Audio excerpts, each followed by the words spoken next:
Hi everyone, welcome back to my channel. I'm feeling really good about starting to create content again. This morning I just posted a video of all of my thrift finds from the summer, and it just feels so good to be uploading again and communicating with you guys again. I just am so blown away by all of the amazing comments that I got on my breakup video, my breaking up with makeup video. And it also just reminded me that this is the community that I always wanted on the internet. I just felt like so many of you all were kind of in similar places in your life, just kind of realizing that all of these things aren't as important to you as they once were, and just kind of navigating that. But because I am just feeling so good right now, I wanted to film another video. I'm going to be getting ready today. It is Sunday and we always go to my parents' house on Sunday for dinner. But my dad is actually making brisket for Rosh Hashanah. Happy New Year. So I'm particularly excited for this Sunday night dinner. But I've gotten a few comments and a few different people messaging me about how they feel inspired or really want to do a no-buy. And I kind of want to talk about that a little bit today, and kind of talking about my experience as well, because I haven't really been able to talk about my experience with that. So I think going on a makeup no-buy was one of the best things that I could have done for myself.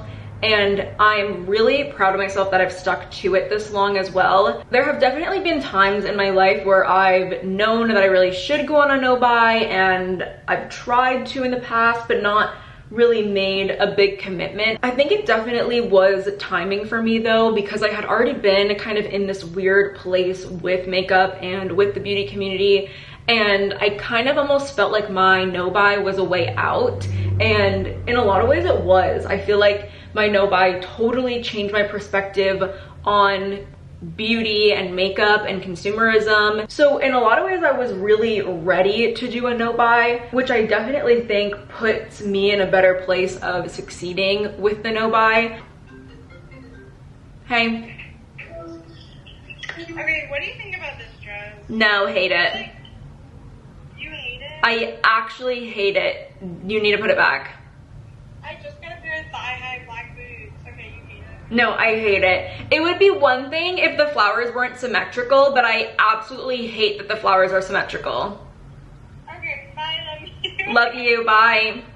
You always have to be honest. You can never let your sister wear a dress like that. I definitely think you need to consider how ready you are for the no-buy. And it has to be for other reasons than just like, oh, I feel like I should. I feel like that is kind of why I failed at no-buys in the past, is because I felt like I should do it because I felt a lot of people around me were doing it. And I think that that's a good reason to maybe like think about doing a no-buy or like starting to do a no-buy, but I just feel like beginning with that mindset isn't going to help you actually commit to your no-buy. You have to really feel like you're ready. And I felt like I was really ready. The best advice I can give you to kick off your no-buy is to unfollow every single brand from your Instagram, from your Facebook, from your Twitter, your TikTok. I don't know what else you would be following brands on, but like YouTube. Every single brand that you're following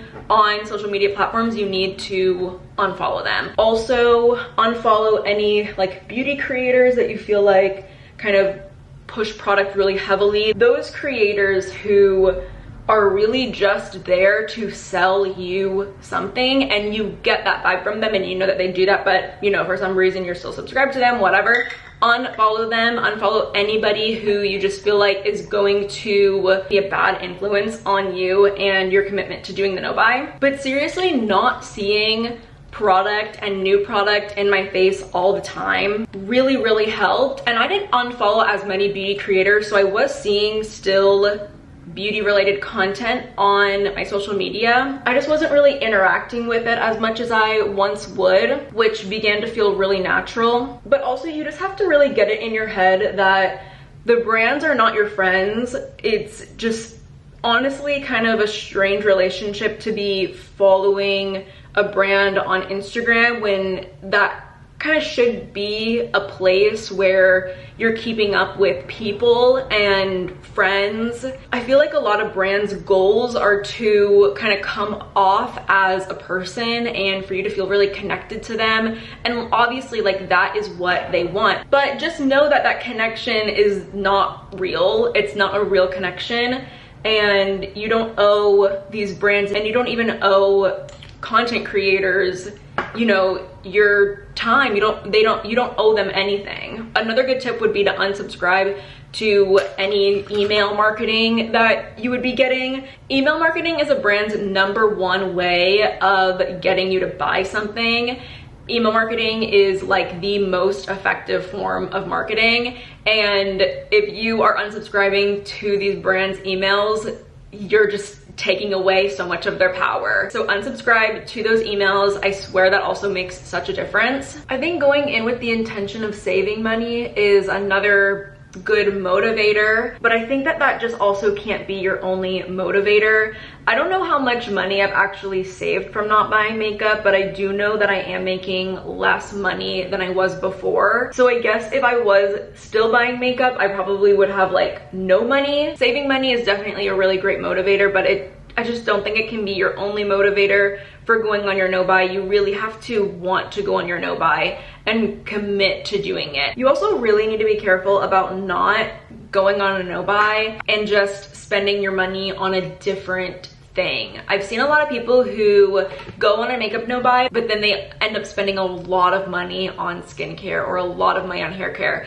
And that's just not, it's not one or the other. It's most likely neither. If you are already considering going on a no-buy, you already have reasons why you know that you should and you know that you want to. I have to assume that you're in a place where you just feel like you are spending too much money on makeup, or you have an excess amount of makeup, and really spend time with those thoughts. I have been spending a lot of time with my thoughts throughout my no-buy on just how my no-buy has impacted me and my feelings toward makeup, toward consumerism, toward the beauty community, toward even my identity. I have just spent a lot of time with those thoughts, and I really encourage you to do the same. I think it just really helps you process, and it helps you really commit. It helps you really believe in what you are doing, and I think that that's just really important for being successful in a no-buy. The last tip I'm going to give is to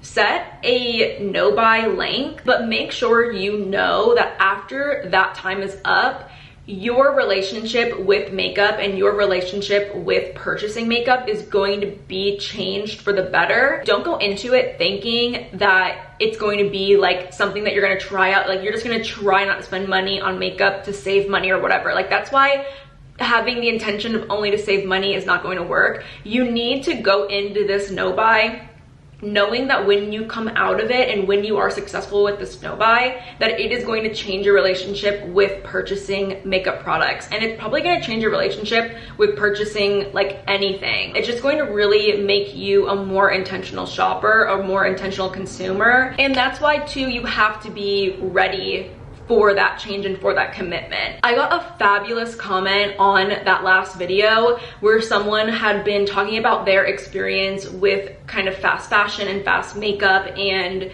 consumerism overall, and how they changed their lifestyle and changed kind of their spending habits. And at the end of their comment, they said something about how they wish more people would realize how accessible this really is.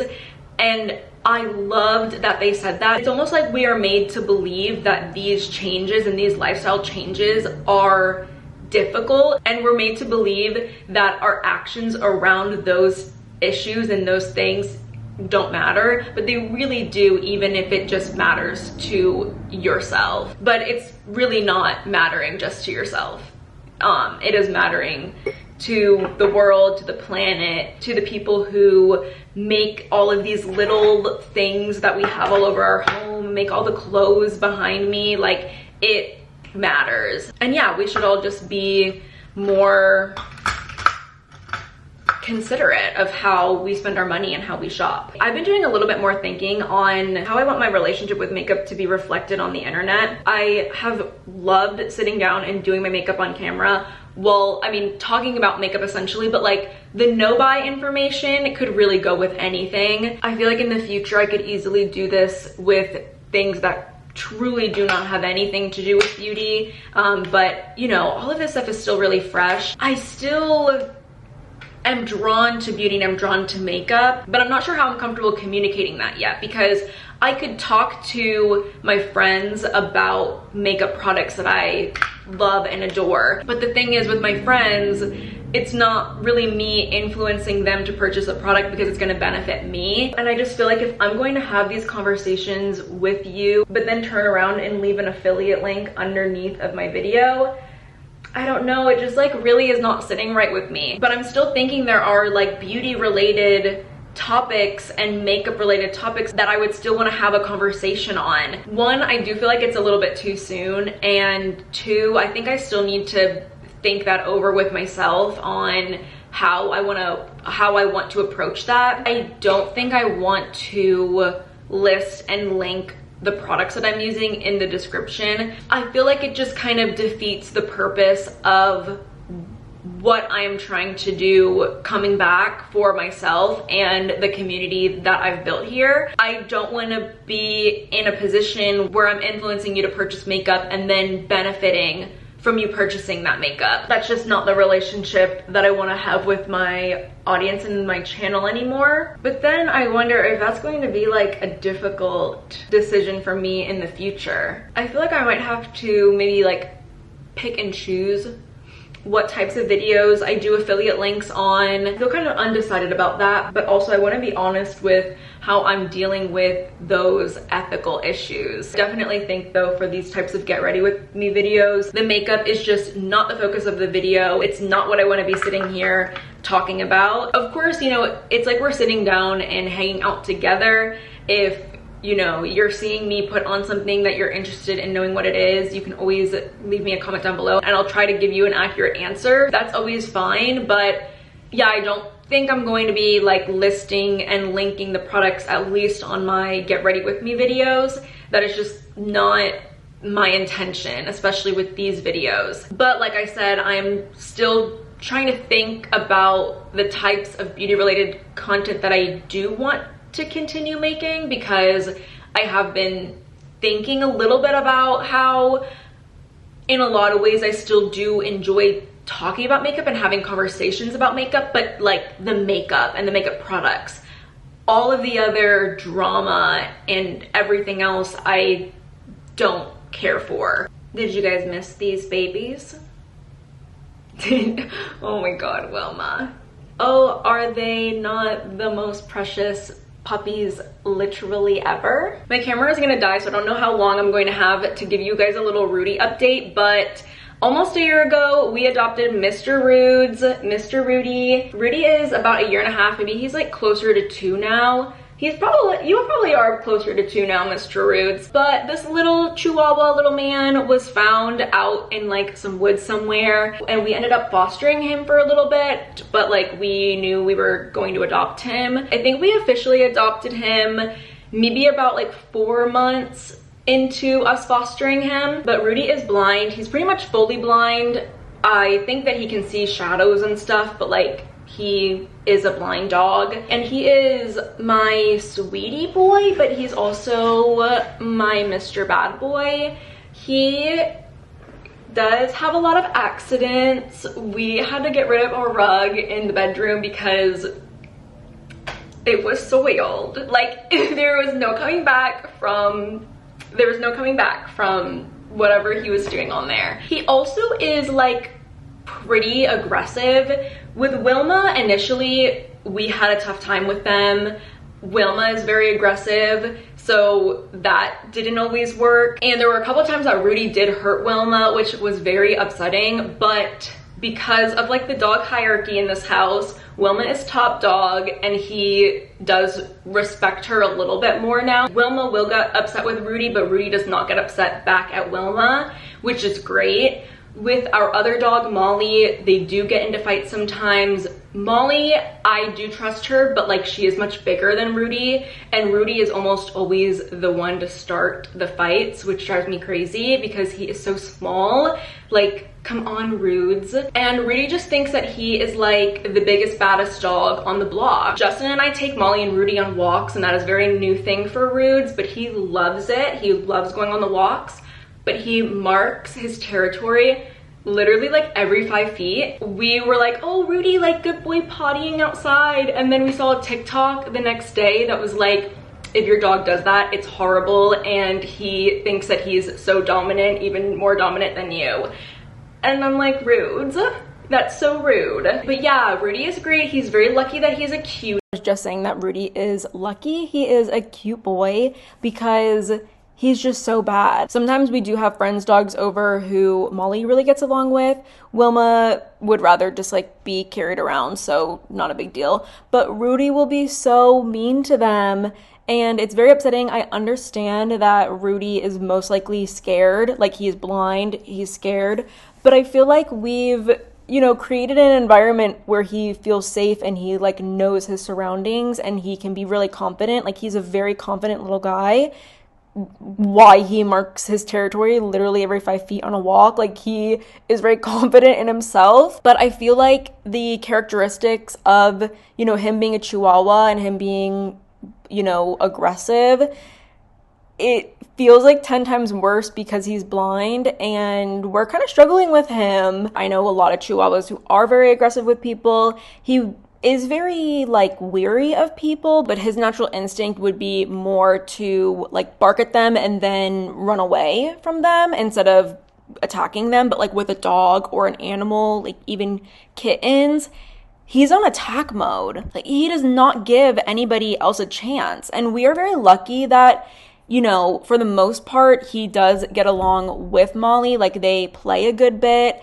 And with Wilma, he would love to be friends with Wilma. Wilma is a little bit mean to him, but they're coming around. And with my parents' dog, Bean, he does really like Bean, so that's not an issue. But the German Shepherd, he will charge at the German Shepherd, and it's scary. And there have been times where I've had to break up like scuffles between him and Molly, and I've gotten bitten because he will think he's going to bite Molly, which sucks because he's going to bite Molly. And Molly, I mean, I trust her. I don't think that she would hurt him, but she gets upset, and like dogs are unpredictable. But like I usually will get bit if there's a fight going on and I have to break them up, because obviously Rudy is so little, like he can't actually defend himself, and I'll usually get bit because he thinks he's going after Molly, but I'm just getting in the way of that. Another bad habit of his is he eats shit, which is like the worst. But also he is a really sweetie boy. Like he loves cuddling and being carried. My reason for giving an update is like partially to give an update and like to talk about my Mr. Rudes, but also maybe one of you out there is like familiar with dog behavior and like dog training, which would be really great, or just like familiar with blind dogs and aggression. I have done a little bit of reading, and most of the information I see on the internet is about blind dogs who are going blind, like older dogs who are going blind, and their pet owners seeing heightened aggression in them. But Rudy was like most likely born blind. He's a pretty young dog, like he's only 2, and I'm pretty sure he's been blind his whole life. It's very hard too for me to train him. Luckily, he knows crate and he really likes being in his crate. We keep the crate door open during the day, but if I say Rudy crate, he knows to go to his crate, which is great. I mean, if he doesn't know anything else but that, I am perfectly fine, but I haven't been able to successfully teach him how to even just sit, like for a cookie. And he's very food motivated. So yeah, I'm just like really struggling with my little man, but he is so stinking cute, and like he's little, so he gets away with so much. I love this little guy, but he is definitely challenging. Like he is definitely a challenging little man. I ended up filming an outro before I gave my Rudy update because I knew my camera was gonna die. So you're about to see me again and I'll say goodbye then. That is going to be it from me today though. Thank you all so much for watching today's video. I hope that you enjoyed.